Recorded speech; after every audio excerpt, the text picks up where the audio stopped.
Uncle Sajid کا میری ماں سے کیا رشتہ تھا مجھے اس وقت بالکل سمجھ نہیں تھی۔ بس وہ آتے اور میری ماں انہیں کمرے میں لے کر جاتی اور پھر وہ ساری رات امی کے کمرے میں ہی رہتے اور صبح سویرے نکل جاتے۔ شاید اس لیے مجھے ان کا آنا اچھا نہیں لگتا تھا، کیونکہ وہ جب ہمارے گھر آتے تو مجھے اکیلے دوسرے کمرے میں سونا پڑتا تھا اور مجھے اکیلے سوتے ہوئے خوف آتا تھا، اور میری ماں تو بس انکل ساجد کے ساتھ کمرے میں بند ہو جاتی تھی۔ ایسے ہی ایک رات تھی جب مجھے اماں کی آواز آئی۔ وہ انکل ساجد کو بول رہی تھی کہ جلدی آؤ، مجھے نیند آ رہی ہے۔ یہ سن کر میں خوف زدہ ہو گئی، یعنی کہ آج پھر انکل ساجد آنے والے تھے اور آج پھر مجھے اکیلے سونا تھا۔ اچانک سے میرے ذہن میں خیال آیا اور میں نے سوچا کیوں نہ میں بیڈ کے نیچے چھپ جاتی ہوں اور بیڈ کے نیچے ہی سو جاتی ہوں۔ میری ماں اور انکل ساجد کو پتہ ہی نہیں چلے گا کہ کمرے میں میں موجود ہوں۔ امی کا جو بیڈ تھا وہ تھوڑا اونچا تھا، اس وجہ سے میرے لیے نیچے چھپنے کی اچھی خاصی گنجائش موجود تھی۔ جب بھی مجھ سے کوئی غلطی ہو جاتی اور امی مجھے مارنے کی کوشش کرتی تو میں اسی بیڈ کے نیچے چھپ جاتی اور گھنٹوں چھپی رہتی اور امی کو نظر نہ آتی۔ اس لیے مجھے کافی اطمینان تھا کہ اگر میں بیڈ کے نیچے سو جاؤں گی تو امی کو صبح تک پتہ نہیں چلے گا، وہ یہی سمجھتی رہیں گی کہ میں دوسرے کمرے میں سو رہی ہوں۔ امی مجھے دوسرے کمرے میں لے کر آئی اور مجھے سونے کا کہا۔ میں سونے کی اداکاری کرتے ہوئے آنکھیں بند کرنے لگی۔ امی کو جب تسلی ہو گئی کہ میں سو گئی ہوں تو وہ کمرے سے باہر نکل گئی اور میں نے دیکھا کہ وہ گھر کے اندر داخلی دروازے کے پاس کھڑی تھی، شاید انکل ساجد کا انتظار کر رہی تھی۔ میں جلدی سے جا کر بیڈ کے نیچے چھپ گئی۔ میرا دل تیزی سے دھڑک رہا تھا، اگر امی کو پتہ چل گیا تو میری خیر نہیں، لیکن میں نے اب سوچ لیا تھا کہ جب بھی انکل ساجد گھر آئیں گے تو میں بیڈ کے نیچے چھپ جایا کروں گی۔ تھوڑی دیر بعد کمرے کا دروازہ کھلا اور انکل ساجد اور میری امی ہنسی کے کمرے کے فضا میں گونج تھی۔ میرا دل کسی بے لگام گھوڑے کی مانند اس وقت دوڑنے لگا تھا۔ ایسا لگ رہا تھا کہ میرا دل سینے سے پھسلا تو باہر آ جائے گا۔ تھوڑی ہی دیر بعد کمرے کا دروازہ بند ہوا اور ان دونوں کی باتوں کی آوازیں مجھے سنائی دی۔ وہ کیا باتیں کر رہے تھے مجھے سمجھ نہیں آیا۔ ہلکی سی سرگوشی تھی، میری ماں کی چوڑیوں کی کھنک مجھے سنائی دے رہی تھی اور انکل ساجد کی سانسوں کی آواز آ رہی تھی۔ اب ان کے مابین مکمل خاموشی تھی، نہ جانے وہ کیا کر رہے تھے۔ میں سوچ میں پڑی تھی، میں یہاں سونے کے لیے چھپی تھی، لیکن پتہ نہیں کیوں مجھے نیند نہیں آ رہی تھی۔ ابھی تک کمرے کی لائٹ آن تھی۔ مجھے تجسس ہونے لگا کہ اتنی خاموشی کیوں ہو گئی۔ وہ لوگ اگر باتیں نہیں کر رہے ہیں تو پھر کیا کر رہے ہیں؟ میں نے سوچا میں تھوڑا سا سر اوپر اٹھا کے بیڈ کی دوسری جانب سے دیکھتی ہوں کہ وہ دونوں کیا کر رہے ہیں۔ بہت ہمت کی میں بیڈ کے اس کونے پر گئی جہاں مجھے اندازہ تھا کہ وہ دونوں مجھے نہیں دیکھ سکتے۔ میں نے تھوڑا سا سر اونچا کر کے ان کو دیکھنا چاہا تو مجھے کچھ سمجھ نہیں آیا کہ وہ دونوں کیا کر رہے ہیں، لیکن جو بھی کر رہے تھے شاید غلطی کر رہے تھے۔ میرے چھوٹے سے دماغ میں یہ بات سب سے پہلے آئی تھی۔ میں ایک بار پھر سے بیڈ کے نیچے چھپ گئی، لیکن عجیب سی کشش تھی جو مجھے اس منظر میں محسوس ہو رہی تھی، اور میرا دل کر رہا تھا کہ میں اس منظر کو دوبارہ دیکھوں، اور دوبارہ سے سر اٹھا کے اپنی امی اور انکل ساجد کو دیکھنا چاہا جو اس وقت غیر حالت میں موجود تھے۔ تجسس کے مارے مجھ سے رہا نہیں گیا اور میں نے ایک بار پھر سے ان کو دیکھنے کی کوشش کی تو دیکھتی رہ گئی۔ وہ سامنے کا منظر جو تھا مجھے سمجھ نہیں آ رہا تھا، لیکن مجھے عجیب سی لذت ضرور دے رہا تھا۔ وہ آپس میں کیا کر رہے تھے یہ میری سمجھ سے باہر تھا، لیکن جو کر رہے تھے وہ دیکھ کر مجھے لذت محسوس ہو رہی تھی۔ شاید میری عمر ایسی تھی کہ میرے اندر ہارمونز کی تبدیلی واقع ہو رہی تھی، اس لیے مجھے سب اچھا لگ رہا تھا۔ تھوڑی دیر بعد کمرے کی لائٹ آف ہو گئی اور اس کے بعد کوئی آواز نہیں آئی، صرف بیڈ کے بار بار ہلنے کی آوازیں آ رہی تھی، اور جب تک میں جاگتی رہی مجھے بیڈ کے ہلنے کی آواز سنائی دیتی رہی، اور پھر 10 سال کی تو تھی میں، نیند کے گوش میں چلی گئی۔ صبح میری آنکھ کھلی تو امی نے پورے گھر میں میری تلاشی کرتی ہوئی چیختی جا رہی تھی اور میں انہیں نہیں ملی۔ یقیناً انہوں نے میرے کمرے میں جھانکا تھا اور وہاں نہیں ملی، اس لیے وہ پریشان ہو کر میرا نام زور زور سے پکار رہی تھی۔ میں بھی چلاکی سے پھرتی سے کام لیتے ہوئے تیزی سے بیڈ کے نیچے سے نکلی اور دیکھا کہ امی کی پشت میری طرف تھی، اور میں فوراً اپنے کمرے میں چلی گئی۔ تھوڑی دیر بعد امی نے پھر مجھے پکارا اور ڈھونڈنے کی کوشش کی تو میں ان کے سامنے آ گئی اور ان سے کہا میں واش روم میں تھی۔ امی نے کہا میں تمہیں واش روم میں ڈھونڈا تھا، تم تو وہاں پر نہیں تھی، مجھ سے جھوٹ کیوں بولتی ہو؟ خیر جیسے تیسے میں ان کو یقین دلایا۔ میں چھوٹی سی عمر میں ہی جھوٹ بولنے میں ماہر ہو چکی تھی۔ اصل میں امی سے مجھے اس قدر خوف آتا تھا کہ ان کا غصہ بہت تیز تھا، جس کی وجہ سے ان کو مار سے بچنے کے لیے میں جھوٹ بولتی رہتی تھی، اور اب اس کام میں مجھے مہارت حاصل ہو گئی تھی۔ پھر 2-3 دن تک انکل ساجد گھر نہیں آئے تو مجھے عجیب سی الجھن ہونے لگی۔ مجھے لاشعوری طور پر ان کا انتظار ہونے لگا۔ شاید میرا دل اس منظر کو دوبارہ سے دیکھنے کو کر رہا تھا۔ جو اس رات میں نے چھپ کر دیکھا تھا۔ یہ وہی انکل ساجد تھے نا، جن کو یہاں آنا مجھے اچھا نہیں لگتا تھا، لیکن آج پہلی بار مجھے شدت سے انتظار کر رہا تھا۔ پھر اچانک سے وہ آئے تو میری خوشی کی کوئی انتہا نہ رہی۔ میرے چھوٹے سے دماغ میں اتنا کچھ چل رہا تھا، مجھے اندازہ نہیں ہوا، اور میں نے سوچا کہ آج رات میں بیڈ کے نیچے نہیں چھپوں گی، بلکہ پردے کے پیچھے چھپ کر سارا منظر دیکھوں گی، اور میں نے ایسے ہی کیا۔ میں ان کے کمرے میں جانے سے پہلے میں پردے کے پیچھے چھپ گئی۔ اپنی جگہ میں نے تکیہ پہلے ہی رکھ دیا تھا اور اس کے اوپر کمبل اوڑھ دیا تھا۔ امی نے شاید دیکھا تو ان کو لگا کہ میں سو چکی ہوں، اس لیے انہوں نے زیادہ مجھے نہیں ٹٹولا۔ یہی وجہ ہو سکتی تھی کہ انکل ساجد بہت دنوں کے بعد آئے تھے۔ امی ان کی خوشی میں سرسار تھی اور ان کو میرا خیال نہیں رہا تھا، اور میں پردے کے پیچھے چھپ گئی تھی۔ آج بھی میرا دل تیزی سے دھڑک رہا تھا، لیکن میرا دل اس منظر کو بھی دیکھنے کے لیے بے تاب تھا جو مجھے نہیں دیکھنا چاہیے تھا۔ میری ماں اور انکل ساجد کے مابین شیطانی کھیل ایک بار پھر سے شروع ہو چکا تھا، اور میں پردے کے پیچھے سے چھپ کر دو پردوں کے بیچ ایک چھوٹا سا سوراخ نما دائرہ بنا کر دونوں کو دیکھ رہی تھی، اور میرے جذبات میں ابھار پیدا ہو رہا تھا۔ میں ان کو تب تک دیکھتی رہی جب تک کمرے کی لائٹ آف نہیں ہو گئی۔ جیسے ہی کمرے کی لائٹ آف ہوئی تو بیڈ کا ہلنا تیز ہو گیا، اور میں ایک دم سے سر بیڈ کے نیچے چلی گئی اور محسوس کر رہی تھی کہ بیڈ بہت تیزی سے ہل رہا ہے۔ مجھے افسوس ہو رہا تھا کہ لائٹ آف کیوں ہوئی تھی۔ کاش کچھ دیر اور یہ منظر دیکھ پاتی۔ میری حسرتیں پہلے جیسے اور زیادہ گھبرانے لگی تھی۔ بیڈ کے ہلنے کی آواز پورے کمرے میں گونج رہی تھی، اور یہ آوازیں سن کر میرا تو دل بڑی تیزی سے دھڑک رہا تھا۔ ایک عجیب سی سرشاری مجھے پورے وجود میں محسوس ہونے لگی تھی۔ اس دن تو مجھے نیند آ گئی تھی، مگر آج تو مجھے نیند نہیں آئی تھی، کیونکہ مجھے وقت پر اپنے کمرے میں واپس جانا تھا۔ اگر میری امی صبح چادر سے تکیہ ہٹا کر دیکھ لیتی تو میری چوری پکڑی جا سکتی تھی۔ تھوڑی ہی دیر بعد بڑی زوروں سے بیڈ ہلتا رہا، اور میں خاموشی سے سانس روک کر یہ سب کچھ محسوس کرتی رہی۔ میں ابھی تک یہ سمجھ نہیں پائی تھی کہ آخر لائٹ بند کرنے کے بعد یہ دونوں ایسا بھی کیا کرتے ہیں کہ بیڈ اتنی تیزی سے ہلنے لگتا ہے۔ کچھ ہی دیر بعد مجھے عجیب سی آوازیں سنائی دی جو شاید میں پچھلی بار سن نہیں پائی تھی۔ وہ آوازیں ایسی تھی کہ سن کر میرے وجود کو بھی جھٹکا سا لگا تھا۔ ایسا لگ رہا تھا جیسے پورے وجود میں کرنٹ سا دوڑ چکا ہو۔ میری امی مسکرائی تھی، کھلکھلا کر انہوں نے شاہد انکل کو چومنا شروع کر دیا تھا۔ کہنے لگی، واہ ساجد، تم نے اس بار تو مجھے حیران کر دیا۔ مجھے تو یقین ہی نہیں آتا کہ دن بدن ہر گزرتے لمحے کے ساتھ تم پہلے سے زیادہ مضبوط اور طاقتور ہوتے جا رہے ہو۔ مجھے ان کی باتیں دو معنی لگ رہی تھی اور بہت کچھ بول رہی تھی۔ بے باکی سے وہ اپنے الفاظ بولتے جا رہے تھے اور میں ان کے جانے والی باتوں کو کوسنے جا رہی تھی۔ کتنی ہی دیر وہ سرگوشیوں میں باتیں کرتے رہے۔ میں کچھ سنتی رہی، اور ایک مرتبہ پھر بیڈ ہلنا شروع ہو چکا تھا۔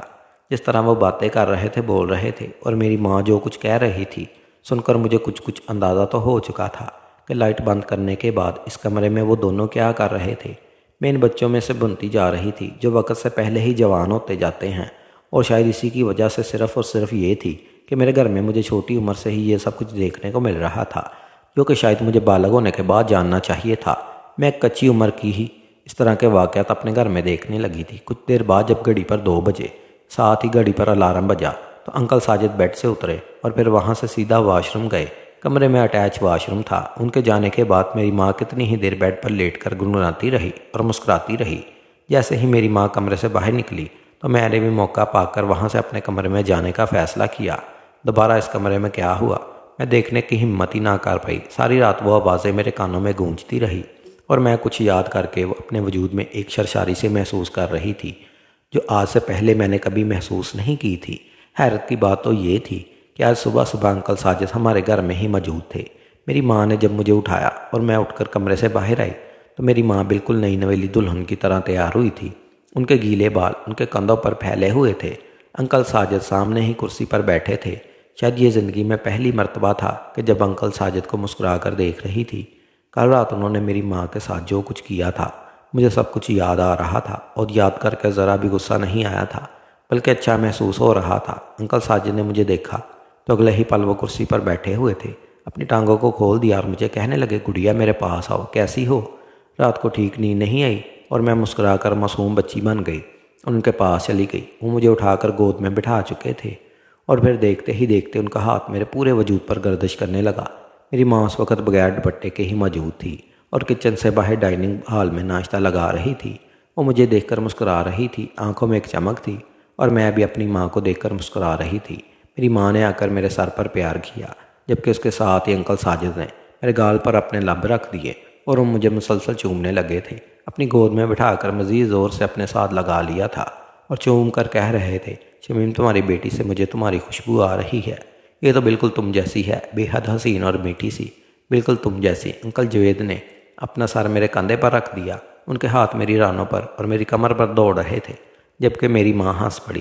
ہنستے ہوئے میری ماں نے آ کر مجھے انکل ساجد کی گود سے اتارا، کہنے لگی کہ بچی ہے، کیا کر رہے ہو، کچھ تو لحاظ کرو۔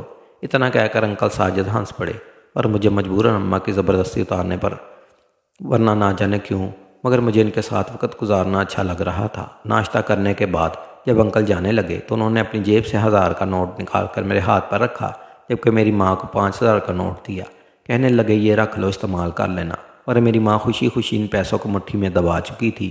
میں بھی 1000 روپے مل جانے پر خوش تھی، مگر اگلے ہی پل میری ماں نے انکل ساجد کے جانے کے بعد وہ نوٹ مجھ سے چھین لیا۔ مجھے غصہ تو آیا، لیکن میں کیا کرتی، میرے والد کو تو میں نے بس تصویروں میں دیکھا تھا، 2-4 مرتبہ بس ویڈیو کال پر ہی ان سے بات ہوئی تھی، پھر ان کی شکل تصویروں میں ہی دیکھی، اور اب تو میری ماں نے ان کی تصویریں بھی دیواروں سے ہٹا کر اسٹور روم میں رکھ دی تھی۔ ابا کی تو کوئی چاہت ہی میرے دل میں موجود نہیں تھی، اگر کال کرتے بھی تو صرف اماں سے ہی بات کرتے، مجھ سے اگر وہ بات کرنے کا کہہ بھی دیتے تو میں انکار کر دیتی، وہاں سے چلی جاتی۔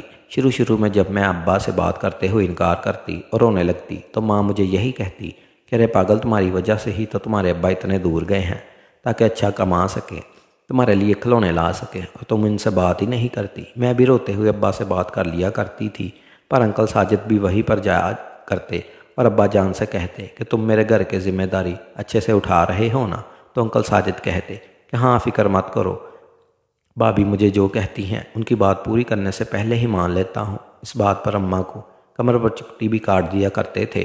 اس وقت تو یہ سب کچھ مجھے کھیل سا لگتا تھا، لیکن جیسے جیسے میری عمر بڑھنے لگی اور میں سمجھدار ہونے لگی، اسکول میں جب سہیلیاں بنانے لگی، ان سے بات کرتی، وہ مجھے اپنے گھر کے بارے میں بتاتی اور میں اپنے گھر کے بارے میں بتاتی کہ گھر میں میری اماں ہے اور انکل ساجد ہیں جو اکثر ہمارے گھر آتے رہتے ہیں، تو میری سہیلیوں کا سب سے پہلے سوال یہی ہوتا تھا کہ انکل ساجد کون ہے، تمہارے چاچو ہیں یا ماموں یا پھر تایا؟ آج تک کوئی رشتہ انکل ساجد کا مجھے بتایا ہی نہیں گیا تھا، کم از کم وہ نہ ہی میرے ماموں تھے اور نہ چاچو۔ وہ تو میری امی کے ساتھ جس طرح کا تعلق رکھتے تھے میں کسی کو بتا نہیں سکتی تھی۔ دھیرے دھیرے مجھے اپنے گھر کا ماحول اور اپنی امی کی عادات بری لگنے لگی، لیکن میں چاہ کر بھی اپنی ماں کو بول نہیں سکتی تھی۔ آپ جو کر رہی ہیں وہ غلط ہے، ایسا کرنا بند کر دیں۔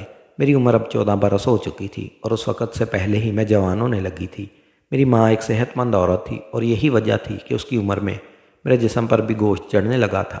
میں اپنی عمر سے بڑی لگ رہی تھی۔ جب بھی گھر سے جانے لگتی تو میری ماں مجھے ایک بڑی سی چادر دے دیا کرتی، کبھی کبھار تو گالی دے کر یہ بھی کہہ دیتی کہ موٹی ہوتی جا رہی ہے تو تیرے جسم کے غبار صاف دکھائی دینے لگے ہیں، کھٹی چیزیں کم کھایا کر، بلا وجہ لوگوں کی نظروں میں آ رہی ہے۔